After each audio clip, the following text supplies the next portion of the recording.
नमस्कार. श्रवणानंद उपक्रमांतर्गत आपण ऐकतो आहोत स्वामी गोविंद देवगिरी लिखित श्रीराम कथामृत. ज्ञान आणि पराक्रम या बाबतीत राम आणि रावण यांच्यात फार अंतर नाही. अंतर आहे ते दोघांच्या मनोवृत्तीत. मनाची ही प्रवृत्ती कथा सांगितल्यामुळे बदलते. लहानपणी बालकांना कथा सांगितल्या म्हणजे त्यांची मनोवृत्ती तयार होते. विद्यार्थी आणि संस्कार. पण आज लहान मुलांना रात्री कथा सांगितल्या जात नाही. ती टी व्ही समोर बसली असतात. टी व्ही बघत बघत ज्यांची मुलं जेवत असतील अथवा रात्री निजत असतील तर त्यांचा भविष्यकाळ चांगला नाही. कारण त्या ठिकाणी जे पाहायला मिळतं ते त्यांच्या मनावर संस्कार देणारं नाही, तर मन विकृत करणारं आहे. मुलांना ध्येयवादी बनवावं. मला माझ्या जीवनात काहीतरी उत्तुंग कार्य करायचं आहे असं त्यांना वाटलं पाहिजे. ज्याच्या जीवनाला ध्येयच नाही त्यांचे जीवन महान होत नाही. प्रश्न हा आहे की महान स्वप्न केव्हा पूर्ण होतील.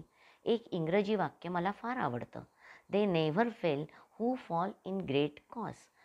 कुठल्या तरी महान कार्याशी स्वतःला जोडून घ्या.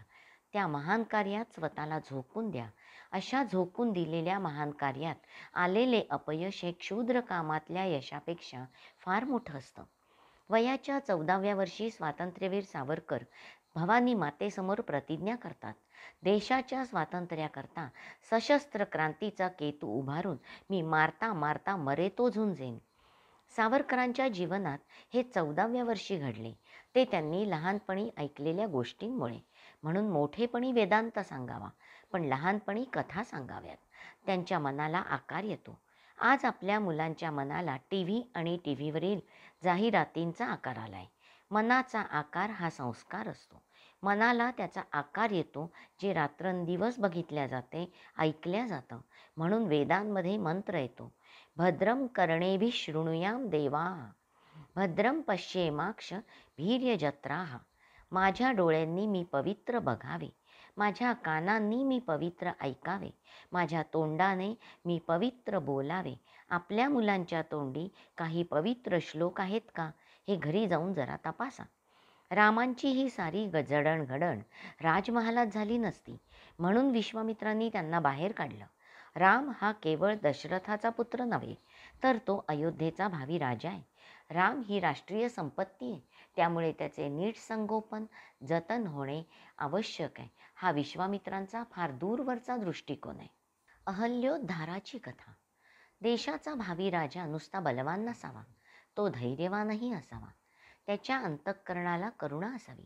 पुढे विश्वामित्रांनी रामचंद्रांच्या अंतःकरणाला कोमल आकार देण्याचा प्रसंगही साकार केला. मिथिलेच्या दिशेने पुढे पुढे जात असताना एक ओसाड प्रदेश पाहून प्रभूंनी विश्वामित्रांना विचारले, गुरुदेव, येथपर्यंत आपण चालत आलो तो सगळा प्रदेश हिरवागार होता, पण इथे सगळे ओसाड ओसाड का दिसतंय? त्यावर विश्वामित्र सांगू लागले, रामा, या ठिकाणी एक फार फार चांगली शेती होती, फार सुंदर आश्रम होता. पण एक विचित्र घटना घडली आणि सगळे दिवस पालटले. त्यावर प्रभू विचारतात, गुरुदेव, इथे कोणी राहत होतं का? नेमकं काय घडलं? त्यावर विश्वामित्र मुनी म्हणतात, या जगातला एक फार मोठा ऋषी या ठिकाणी निवास करीत होता. रात्रंदिवस केवळ चिंतनात मग्न असलेल्या महर्षी गौतमांचा या ठिकाणी आश्रम होता. देशोदेशीचे अनेक विद्यार्थी त्यांच्याकडे शिकत होते. त्यांच्या बुद्धीला पार नव्हता. पण त्यांच्या जीवनात एक विचित्र घटना घडली. महर्षी गौतम रात्रंदिवस चिंतनात मग्न आहेत. तर्कशास्त्राचे अत्यंत गाढे विद्वान प्रवर्तक आहेत. त्यांना आपल्या रोजच्या दैनिक जीवनाचे भान नाही. हे पाहून ब्रह्मदेवांनी स्वतः त्यांच्याकरता एक श्रेष्ठ कन्या निर्माण केली. तिचं नाव अहल्या. ते त्यांनी गौतमास प्रदान केले आणि सांगितले, ही तुझी पत्नी म्हणून सेवा करेल, कारण तुला कशाचेच भान नसते. तुझ्याकडून चांगली कामे व्हावीत म्हणून ही अहिल्या असू देत. महर्षी गौतमांनी त्या अहल्येशी लग्न केलं. अहल्या आणि गौतम यांचा नेटका गृहस्थाश्रम चालू झाला. गौतमांना प्रपंचाकडे बघण्याची कधी आवश्यकताच वाटली नाही. त्यांनी कधी बघितले पण नाही. एके दिवशी त्या गृहस्थाश्रमाला दैवाची दृष्ट लागली. एके दिवशी देवराज इंद्र काही निमित्ताने गौतम ऋषींच्या आश्रमात आला. त्यांनी अहिल्याचे अद्भुत रूप पाहिले. देवराज इंद्राच्या मनामध्ये पाप जागृत झाले. लक्ष्मण एकदम लालबुंद होऊन प्रश्न विचारतात, गुरुदेव, देवराज इंद्रांच्या मनात असा विचार येऊ शकतो? विश्वामित्र म्हणतात, लक्ष्मणा, देवराज इंद्र अत्यंत मोठे पुण्यात्मे असतात ही गोष्ट सत्य आहे. पण सत्तेच्या पदावर बसल्यावर रात्रंदिवस सुखासीनतेची सवय लागते आणि मग मनात केव्हा काय येईल हे सांगता येत नाही. देवराज इंद्रांचे अंतःकरण कलुषित झाले. देवराज इंद्राने या अहिल्याला एके दिवशी फसविले. हा सगळा प्रसंग केवळ अहल्येला फसवण्याचा प्रसंग नाही. महर्षी वाल्मिकींचे रामायण आपण नीटपणे वाचले तर त्यात चक्क शब्दात हेच सांगितले.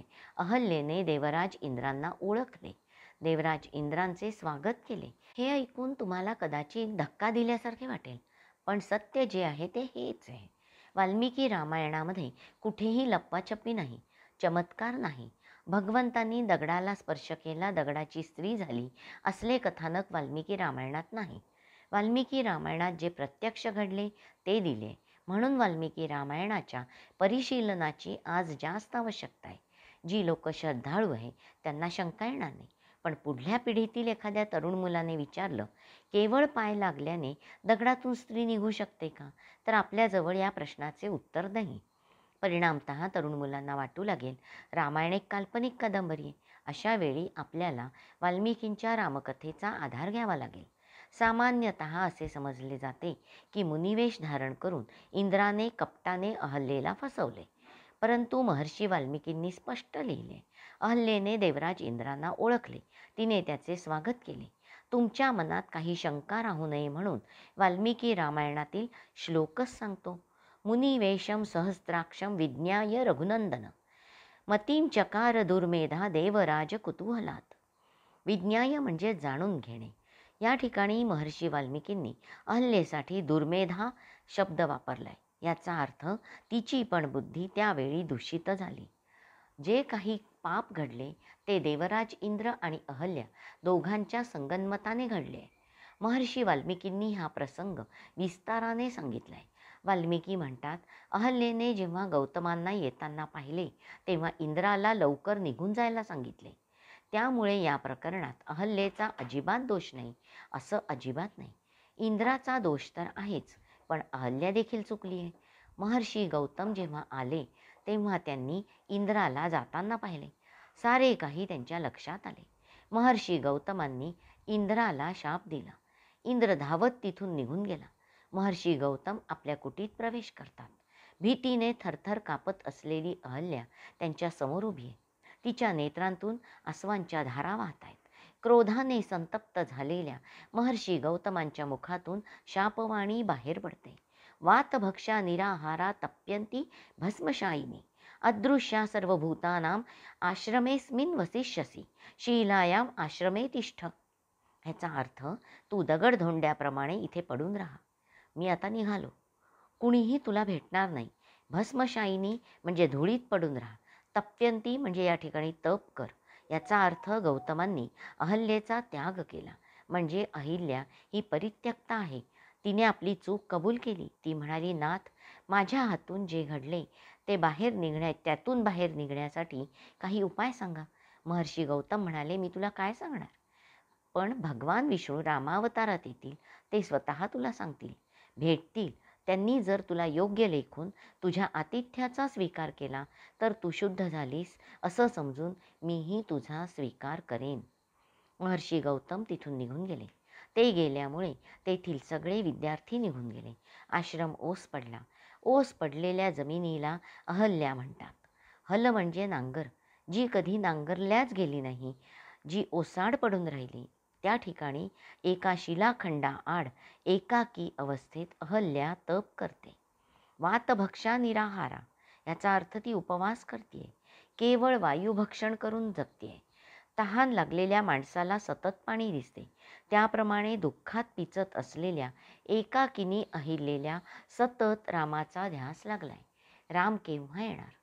केव्हा येणार राम? तिच्या डोक्यात आता सतत एकच शब्द घोंगावतोय, तो म्हणजे राम, राम आणि राम. ती रामांची प्रतीक्षा करते. ज्याची आपण वाट बघत असतो त्याची प्रतिमा सतत आपल्या डोळ्यासमोर असते. अहल्येच्या अंतःकरणात सतत रामांचे चिंतन सुरू आहे. भक्तिशास्त्राचा सिद्धांत आहे की अखंड भगवंताचे चिंतन करणारा कितीही मोठा पापी असो त्याचे सगळे पाप नष्ट होते, त्याचे जीवन विशुद्ध बदलून जाते. अपि चेत सुदुराचारो भजते माम अनन्यवाक साधुरेव समंतव्य सम्यक व्यवसितो हि सह क्षिप्रम भवती धर्मात्मा.